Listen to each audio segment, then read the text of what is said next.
to go through quite a lot of slides fairly quickly, as I often do. Just so you know, at the end of all of these series of updating events, we will be putting not only a bit of filming on, but we'll also be putting all the slides onto that website. We don't do it till the end of the series because A, we want to encourage everybody to attend, and B, we might well change them as we go along because we evolve a little bit as regards all the discussions.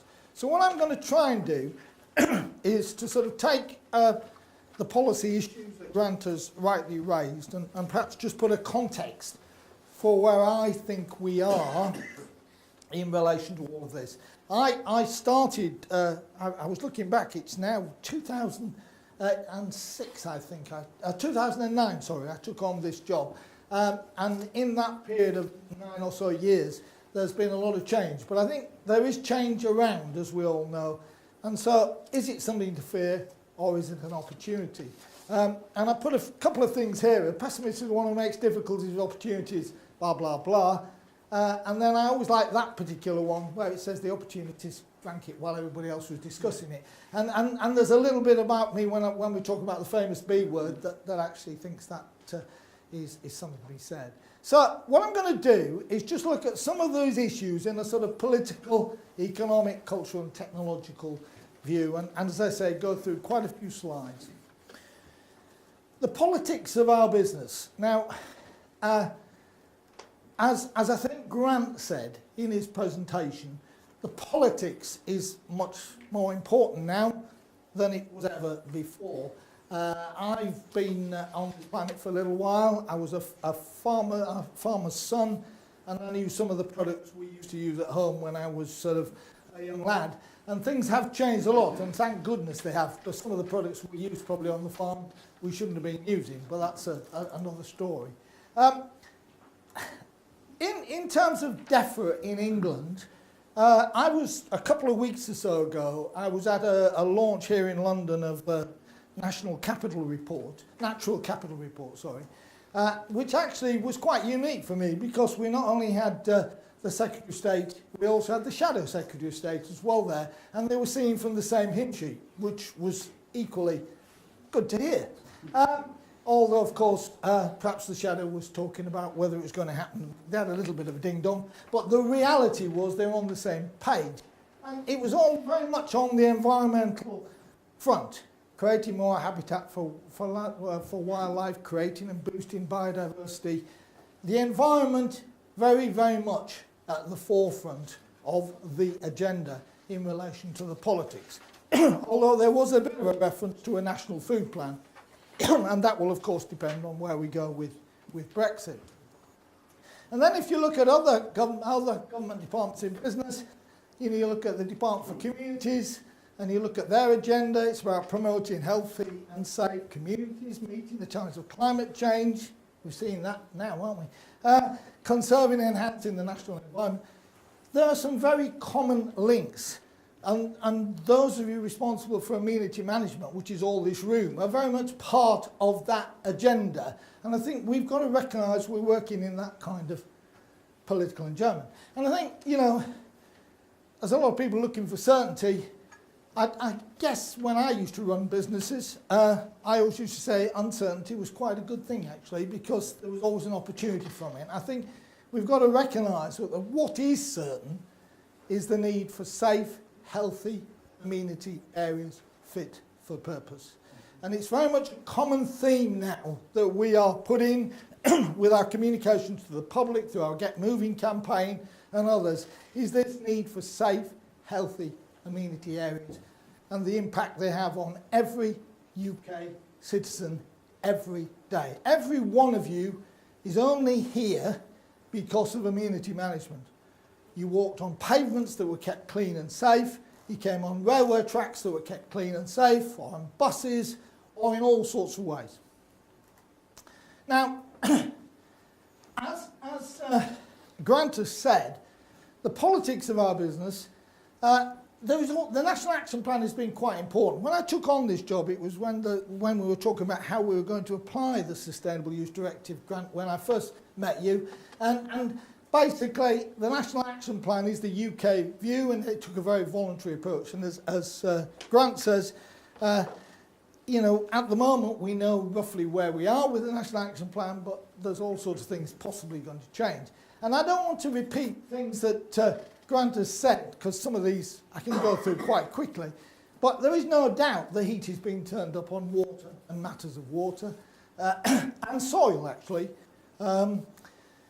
Mr. Gove has I don't think I've heard a presentation from him recently where he hasn't mentioned soil quality and soil management, and that's been turned up, and that's going to have an impact on fertiliser use within our sector and with agriculture over the coming years.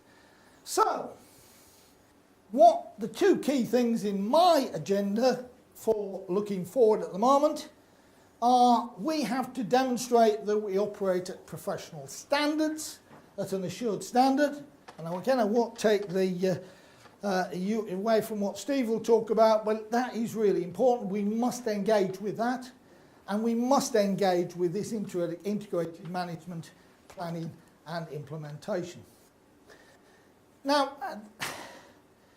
I think the politics, the tactics that I'm trying to do in terms of where the forum goes, we've got to show we're part of the solution, not the problem. We've got to continually emphasise that we impact on every UK citizen every day. What happens in agriculture is important because they produce food, but it does not impact on everybody every day. Everything we do impacts on every UK citizen every day, and it's quite important that we put that over. We all go to football matches or rugby matches, although I'm glad I wasn't in Cardiff this week. We ran an event in Cardiff last week, and my closing remarks were, don't get too sad after Saturday, and I'm glad I'm not going this week, Steve. But we look at the quality of the pitch. How many people actually comment on why that pitch quality is there? The only time they comment is when it's not good. I support Nottingham Forest, and I've done for many years. My Stu Brown Clough used to ensure that he played on ploughed fields because it levelled the playing field. But the opportunity is that, as I've said, government has this focus on environment and health, but there is a willingness to engage. And I've been pleasantly surprised recently when you go talk to members of government or others.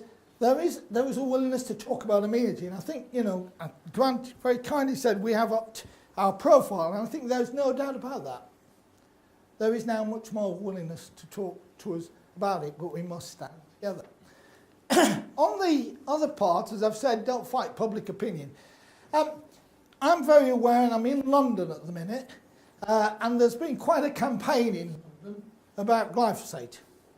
And I'm not going to engage in saying pro or whatever. The reality is, what I do think is important is we talk to the public and give them the facts.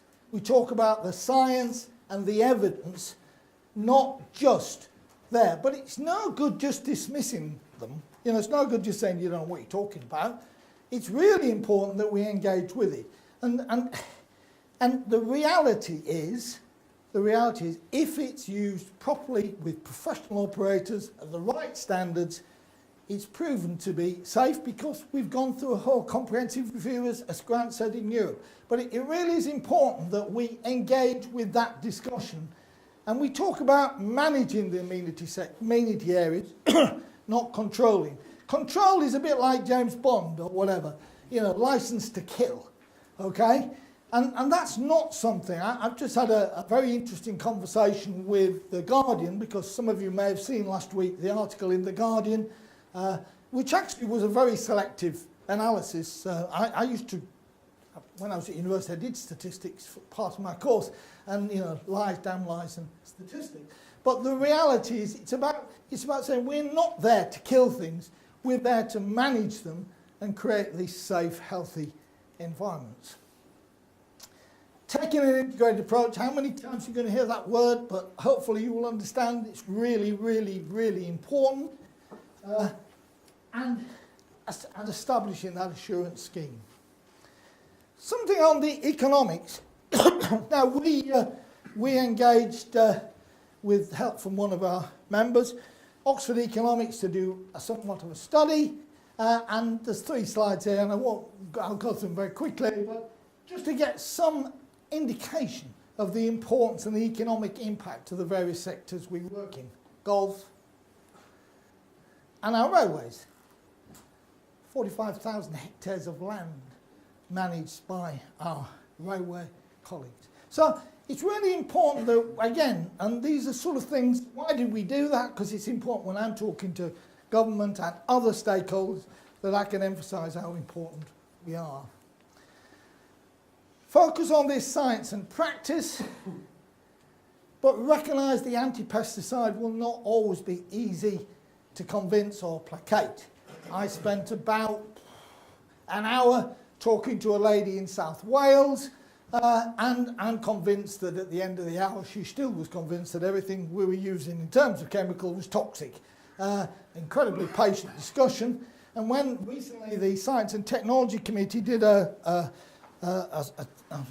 hearing on invasive weeds, and we made a submission, she made a submission as well, and clearly she hadn't listened to anything I'd said. But we've got to recognise that there and try to ensure that we keep, above all, keep calm. And we must communicate. Communicate. There was a guy who used to be a Prime Minister, I think, called Blair, who's now a multimillionaire. Anyway, who basically said education. I would say communicate. You in the sector are not good at this. You in the sector tend to do your job as if it's sort of something furtive. We mustn't tell anybody what we're doing because they might complain. We need to explain to them. You know, we need to explain why we're doing it. We've got someone here from the Commonwealth War Graves Commission. When people go see all those graves and what have you, they see fantastic. I mean, incredibly moving. You know, you gave me the opportunity to go to Belgium last year, and it's incredibly moving when you see sites like that. But it's important equally we tell people what we've had to do to maintain those areas in that way. And we're not necessarily that good at doing it. Chemicals, yes, they're under attack. They're under attack, but they're not down and out. Because basically there is an incredible scheme, as Grant said. I think it can take something like 10 years to get an active through the scheme, and it costs millions of pounds. The reality is we are there, but we've got to recognise that we've got to look at all the tools in the box, not just one tool. We've had this problem, as you know, well, we've still got this problem, in terms of cricket pitches and other things with carbendazim, and the fact that we used to control earthworm casts by that way. And, you know, over the last year, I've had so many people, groundspeople, coming to me and saying, what's the other bottle, John, that I can use now? Right? Wrong question. I understand, by the way, because if I was at Lord's as I was the other day, you know, it's really important that that wicket is of the highest standard. I'll be complaining if not, because of course that's God's game, it's cricket. But the reality is we haven't got that tool. What we must not do is then rush to use other tools which are actually very detrimental to the environment. And you know, probably you've heard of, and I think I mentioned it last year, but it still worries me. Some people are using a certain soil conditioner because using that soil conditioner has a secondary effect of killing all the earthworms. What they're now beginning to realise is that next year that's a mega problem, because earthworms are really important to the soil structure, but using that product kills them all. And if it gets in the waterways, by the way, it kills everything else, and I'm sure people like Grant would be very alarmed. But again, these are the sort of potions we've got to make sure we don't rush to, because we're trying to find the next bottle. We've got to look at ways that we can do it. And as I say, the key challenge is the continuing loss of pesticides, because it does cost a lot of money. There's somebody here in the room who could tell us how much it costs. I'm sure, William, but it does cost a lot of money to bring an active to market, and therefore the amenity sector is one that perhaps can suffer as a result of that. Maybe Brexit does provide an opportunity. I'm not going to talk about Brexit too much, but maybe as we move there, and I've been engaged with a number of discussions, and I know certainly Grant has, so that when it comes to 29th of March or whenever the date is now, we've got policies in there. But maybe it gives an opportunity, because Europe is absolutely cast iron safe, and it may be that there may be ways we can look at this. But above all, I would ask you to support what we do, not because of any reason at all, other than saying that it's really, really important the sector stands together with one voice on matters relating to this. And, you know, I used to go back in 2009-10 saying that I spoke on behalf of the sector. It was a bit of a lie, really, because there was only about 12 organisations. Now I genuinely feel I do. But it's really important that we engage with that, because you may not think we're having that impact, but we certainly are. So they're not down and out. Take an integrated approach, and I happily talk about glyphosate. If there's any local authorities in the room, we have got a specific guidance notes relating to the facts about glyphosate, which you can get hold of, or I can give you, because I've had a number of officers within local authorities who've been approached by their councillors, and they tell me it's been really helpful to give them the facts, and then come to whatever decision you come to, but at least you come to a decision based on facts and evidence. And then there's the whole area of innovation. Excuse me. I, before Christmas, spent an incredible day at Gillett's Hill. Syngenta did what was called a Science and Innovation Showcase. I was blown away, really, with quite a lot of the innovations that are there. And in fact, it's a bit of a sort of a teaser for our conference. We've got a speaker who actually addressed us that day, because I found him so good, I wanted him there. There is an awful lot of stuff going on in relation to innovation, whether it be in the advanced biology, genome editing, all sorts of things. They're not the solution necessarily, but there are lots of things happening around new technology and innovation, which we need to keep a very close eye on, because that's the future. Somebody used to say, I think it was Del Boy, wasn't it? It's the future, Rodney. But the reality is there is a lot, and it was staggering to me. And if any of you have got a chance to come to our updating event, we've got one at Gillett's Hill this time, and it might be interesting, although, of course, it's very restricted that you can have a look around afterwards. I was slightly privileged because I saw some things, but even some rooms were denied access to me. And I think I won't talk about this because you've already done it, Grant. But essentially, you know, make sure we stand within the law. It does worry me that there are quite a lot of sprayers out there being used in amenity management which have not got a legal test certificate. If it's more than 5 years old, and as this man said, very, very rough and ready, although we can give it more precise, if you've actually got to sit on it in order to do your job, it has to have a test certificate.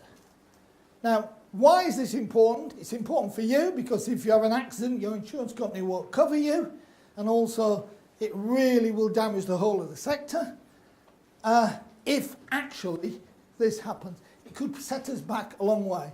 Please, please, please ensure that you do it, because the numbers I see reported back from NSTS, I just think, as Grant said, we could do with more people dead by 7. I just think it's quite low in relation to that. And also make sure about that, because a lot of people who are in procurement divisions of, say, local authorities or organisations don't recognise that, you know, that there's issues around that. And there's legal consequences if they sell people stuff who are not qualified to actually apply it. So I'm only putting that on because it's important, and you've already done that bit there as well.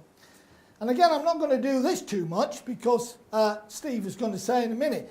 But why, and we are going full blast this year, absolutely full blast, on saying the sector has got to really engage in an assured standard. And you're going to talk about, you see I use the word standard, not kite mark, Steve, I'm learning. But what I'd say to you is if I have an electrician or I have a gas fitter come to do work for me, what do I ask him or her for? Proof. Proof that they are at an assured standard. Why is it? Why is it somebody comes to do my lawn and I don't have to, don't have to ask? So we have got to get there. In when you go around your supermarket, as Steve says, you look for a red tractor. You're not quite certain what it means, but it means assured standard. We need something similar, and Steve is going to tell you a little bit about that, because our key role is helping maintain safe, healthy, and sustainable amenity areas. It's what we are about. We need to consider a lot of those things, and when we do the integrated study after the break, I will do more on that. So, done quite well, really. My voice just about held up. If you look on the website, there are our 10 golden rules. I often look back around and think that was probably one of the best pieces of work we did together, where actually we worked with CRD and we produced 10 golden rules. And we've always said, we still say today, if you follow every one of those rules absolutely perfect, you can go to the pub tonight, have a drink because you're fantastic. There's a good likelihood you don't follow them all. And if you do, you go through our guidance notes. And again, through now our link with Parks for London, who are going to be our members, you'll be able to have access through them as well to all those issues as well. Keep updated. Our website is absolutely free to use for everybody to see. So don't panic. There's a lot of panic around at the minute. I'm not talking about the B word. I'm talking about within our sector. People do panic. I went to Saltex this year, and all through there was this, oh God, what's going to happen about glyphosate? Oh, it's all going mad.